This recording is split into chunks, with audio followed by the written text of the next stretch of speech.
сумме двух матчей Реал впереди 5 в полуфинал Лиги Чемпионов, выдав nastayashi match-koncept. Final yang ditunggu-tunggu kini telah berada di depan mata. Final impian yang penuh dengan tensi dan hasrat balas dendam itu pun akan kembali terjadi. Kedua tim telah menunjukkan diri sebagai tim terbaik yang layak tampil di partai final UEFA Champions League musim ini.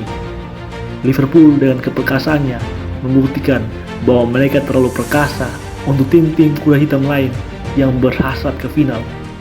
Dan Real Madrid dengan kegigihan, semangat pantang menyerah, dan mentalitas juara mereka membuat mereka layak berada di partai puncak untuk mencoba meraih trofi Champions mereka yang ke-14. Dalam laga final ini akan terjadi juga adu taktik dari dua juru taktik kenamaan, Don Carlo Ancelotti dengan permainan reaktif football yang terkenal adaptif dan efektif dalam meredam perlawanan dari tim lawan, serta Jurgen Klopp dengan gegenpressing yang terkenal dengan agresivitas mereka dalam mencengkeram permainan lawan. Berikut adalah prediksi analisis sepak bola tentang pertandingan ini.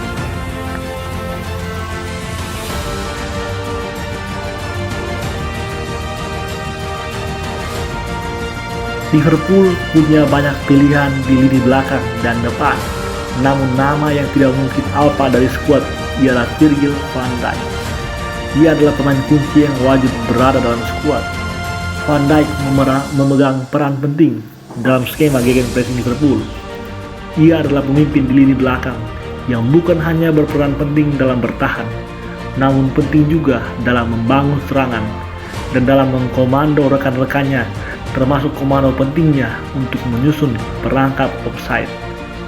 Menjadi nilai tambah karena Van Dijk juga bisa menciptakan gol-gol sundulan dari situasi pojok ataupun servis. Selain Benzema yang menjadi ujung tombak Real Madrid, pemain lain yang adalah pemain kunci ialah Vinicius Junior. Dia sejauh ini tak pernah alpa dimainkan. Kehadirannya membuat Real Madrid lebih dominan menyerang dari sisi kiri. Kecepatan dan kelincahannya selalu membuat repot pertahanan lawan. Statistik mencatat bahwa 80% gol yang dicetak Real Madrid sejak babak 16 besar tidak luput dari serangan dari sektor kiri yang dimotori oleh Vinicius. Akan menjadi tantangan tersendiri bagi Trent Arnold yang akan berjumpa langsung dengannya.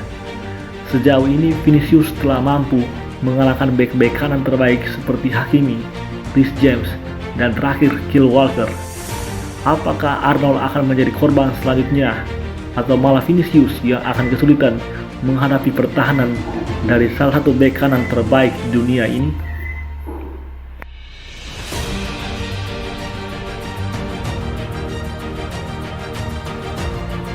Real Madrid mungkin sudah mengalahkan permainan gegenpressing 3-4-2-1 versi Thomas Tuchel. Namun ingat, permainan heavy metal gegenpressing Liverpool amat berbeda. Liverpool yang masih mempertahankan skema 4-3-3 dipastikan akan tampil all out. Keistimewaan dari taktik Klopp adalah pergerakan dari wingback mereka yang lebih fleksibel. Mereka punya dua wingback yang sangat aktif dalam membantu penyerangan dengan kemampuan mereka memberikan crossing terukur. Hal lainnya yang akan menjadi pembeda ialah lini depan mereka yang kini dihuni oleh pemain-pemain yang memiliki kecepatan dan stamina yang menakjubkan. Di lini tengah, kehadiran Thiago akan membuat serangan-serangan Liverpool lebih variatif. Ia memiliki kemampuan dalam membaca permainan, sehingga ia dengan mudah mampu mempercepat ataupun memperlambat tempo permainan sesuai kebutuhan. Hal yang ditakutkan dalam laga ini ialah perjumpaan Trent Arnold dengan Vinicius.